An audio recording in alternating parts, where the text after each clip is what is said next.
Hi there guys, I hope you are having a good day. Now let's talk about Josh Taylor, Gervonta Davis and Mario Barrios. Obviously, Josh Taylor became undisputed champion in the super lightweight division, and there is no disputing who is number one in that weight class.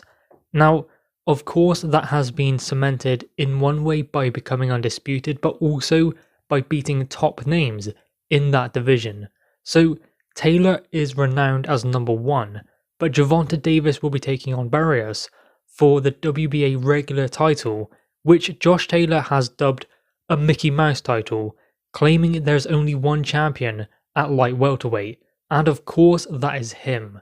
Now, the problem with all of these belts is it doesn't do much in the way of elevating the esteem of becoming a world champion, because these days it seems like anyone can be a world champion. It doesn't take the best to win a world title, but it does take the best to become undisputed. It does take the best to become World Boxing Super Series champion, like Josh Taylor has. So these other titles don't really mean all that much, not as much as unifying or becoming undisputed, just as Josh Taylor has. Now of course it is a great achievement to win a world championship, but it's just the fact that there are so many different world champions, not just in one weight class, but with one governing body. There are different weight classes for a reason, of course, and there are different belts, different versions of a championship. In each weight class, there's the IBF, there's the WBA, WBC, WBO, IBO as well.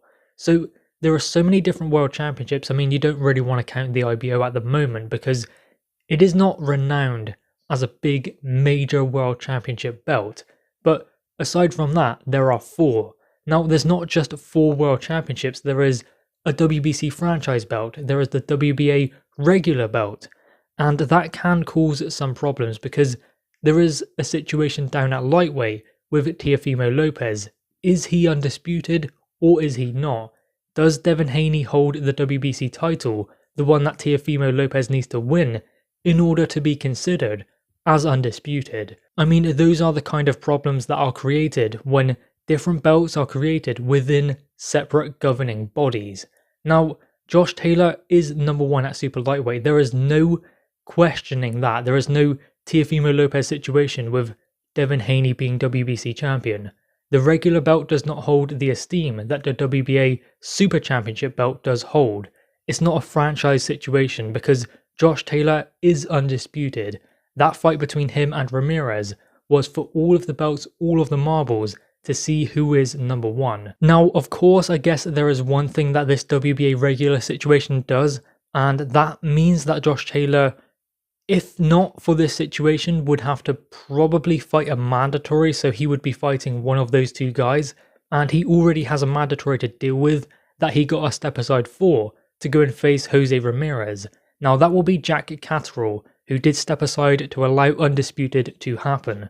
So there is that mandatory, and if not for the WBA regular title, I would imagine there might be another mandatory there for him, which means he has a few fights to deal with before he can go and fight someone of whom he would pick. That is the situation with having more belts again, is there are more obligations. We are seeing that with Anthony Joshua in the heavyweight division. Mandatory after mandatory. There is only one fight every now and then that he can choose as a voluntary. The same situation now applies with Josh Taylor, and in light of that, I would not expect Josh Taylor to try and maintain that undisputed status for a continuous period because it's going to be too difficult and he is going to be too restricted with the fights that he takes because he is looking at bigger fights, maybe a Terence Crawford fight, which would see him move up to welterweight, of course. There are options for him, and he's going to want to take those kind of fights because he's earned the right to go and do that. Now, I would expect him to have a homecoming fight against Jack Catterall. In fact, that would be a good fight, an interesting one, and it would be nice for him to come back to Scotland and have his homecoming. He deserves that, and he has earned that right. So I believe that that is what will happen next for Josh Taylor, but going forwards, I do not expect him to keep a hold of all of those belts.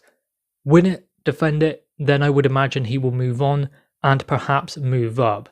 There is a lot of talk of what Josh Taylor might do next. Will he stay at 140 or will he go to 147? That is the question for Josh Taylor. Does he want to go and challenge himself in a different weight class? Does he even really need to? He has won all of the marbles in his current weight class, and you have to wonder, what other options are there in that weight class for him? Because he is recognized as number one, so you would imagine that perhaps he would want to go and conquer a different weight class. It is not something he has to do to cement himself as an elite level fighter.